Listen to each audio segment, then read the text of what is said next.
Bismillahirrahmanirrahim. Assalamualaikum warahmatullahi wabarakatuh. Hello Professor Benden, Mr. Fajri. My name is Anggi Anggraini. I'm from EFL Teaching Methodology Class A. In this video, I would like to present my research-based paper. It is a part of assignment given in the EFL Teaching Methodology course. The topic of my research is learning autonomy. Precisely, this study is titled The Activations of Learners' Metacognition to Promote Learning Autonomy of the Good Language Learners.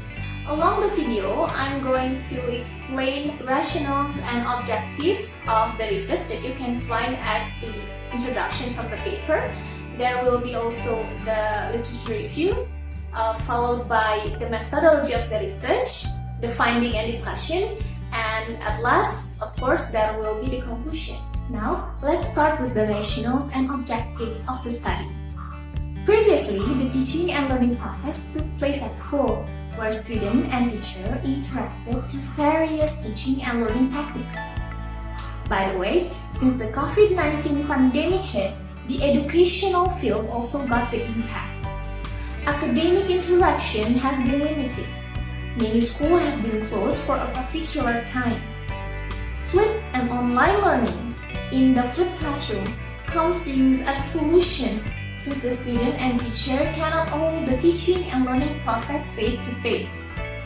The challenge to the situation is the limited teacher-student engagement compared to the regular learning.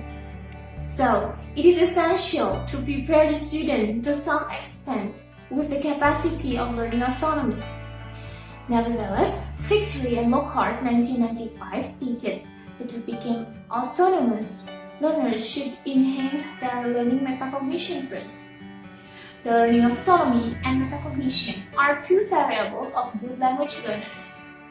It is assumed that identifying and analyzing the characteristics and learning strategies used by the good language learners is essential for language teachers. The results and information gained from the process can be used by them to determine aspects of teaching. Thus, it is fascinating to find out about the relationship between those two variables.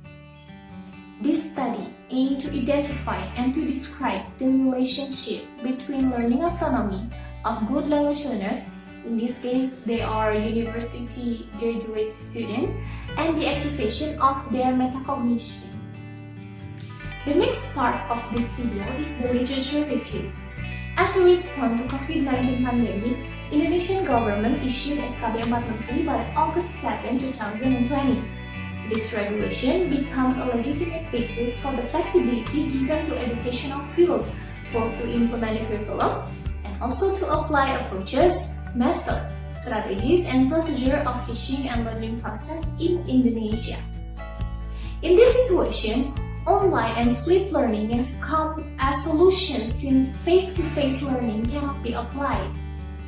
Bishop and Verlager 2013 stated that flipped classroom is a pedagogical method using asynchronous video to replace teacher's explanation, practice problems as homework, and vigorous group-based problem-solving activities in the classroom.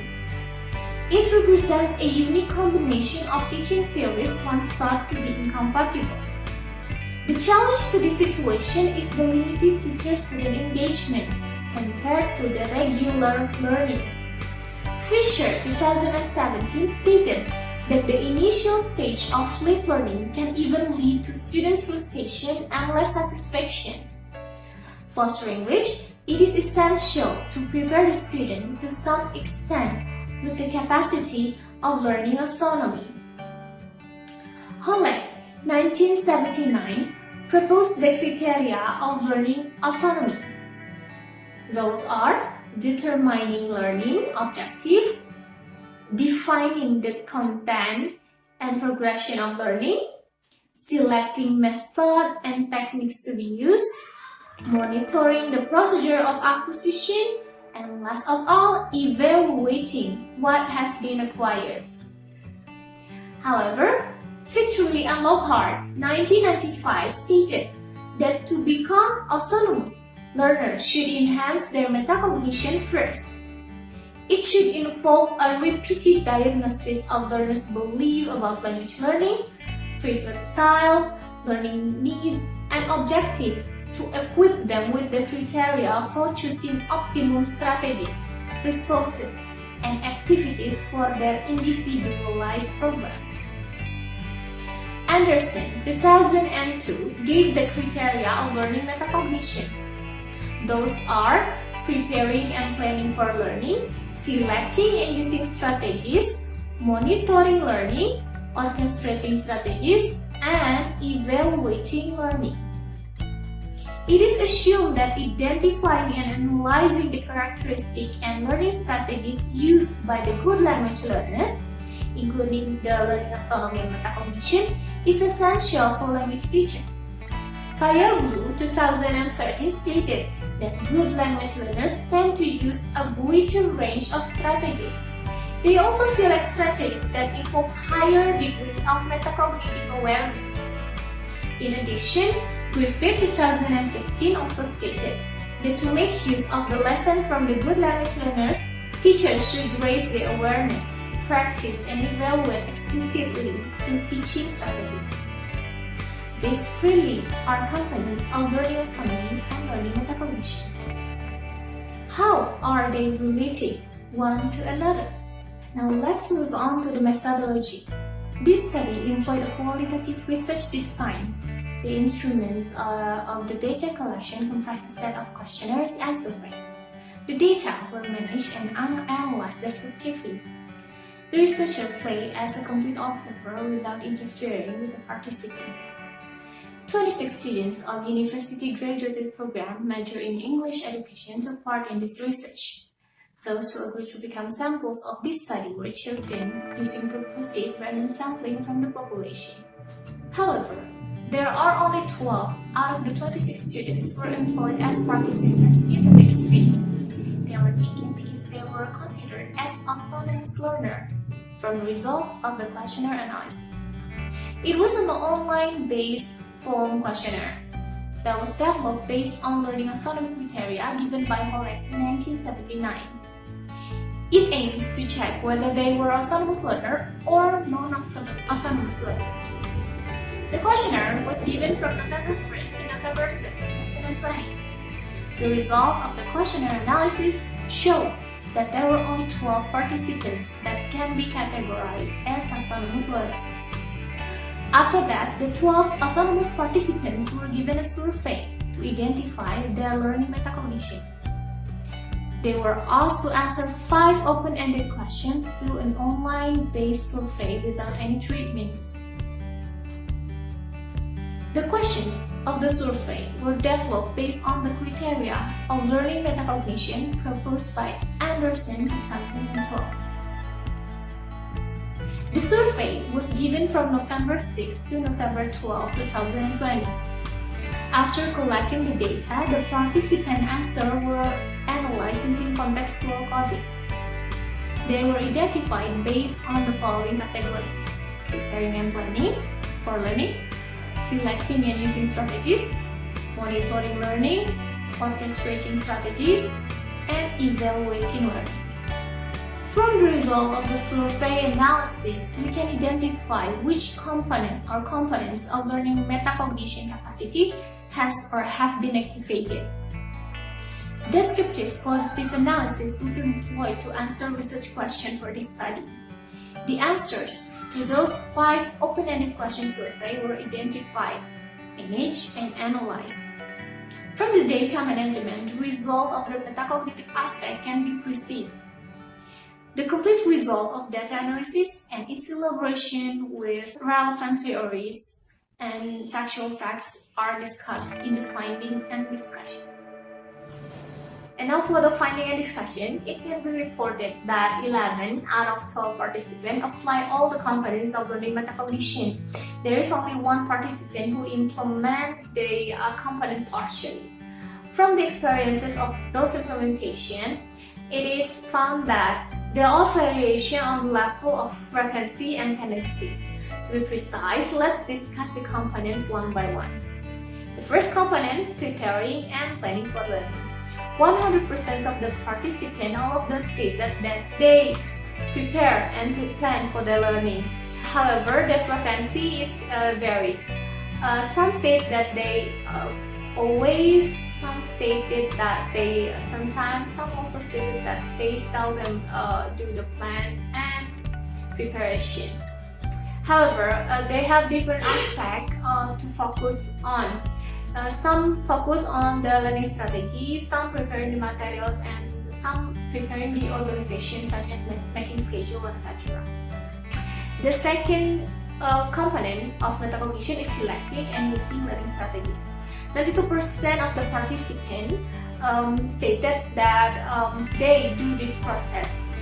From this process, they knew what their strengths and weaknesses. They believe that they are the one who knew best what strategy fits them. The third component of metacognition is monitoring strategy use. 90% of the participants stated that they monitor their study. They monitor through self-reflection and self-assessment, and they tend to also monitor the procedure of acquisition. The component of metacognition is orchestrating strategies. 92% of the participants stated that they orchestrating their strategies. However, there is only one of them that rests assured that their strategy is always effective. Most of them stated that they still need guidance from experts, teachers, or lecturers. There are factors that influence the success of implementation of their strategy. From the data collection, it is found that some intrinsic factors appear, such as self-commitment, courage, creativity, and critical thinking.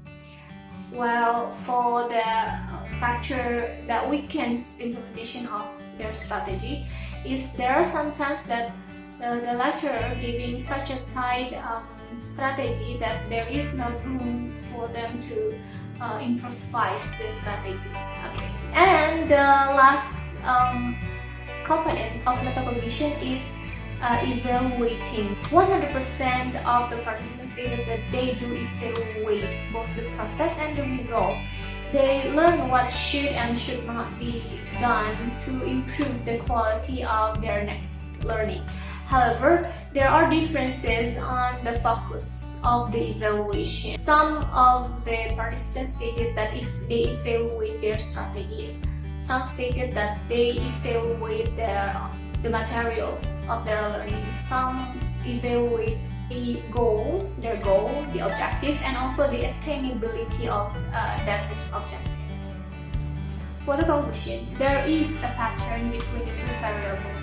Those who are autonomous learners are, to some extent, can also be categorized as learners with metacognition capacity. This tendency can be explained from a constructivist perspective, where both variables, the learner autonomy and learner metacognition, influenced by the concept of learner-centeredness. However, it cannot be denied that some autonomous learners come out without showing all metacognition criteria.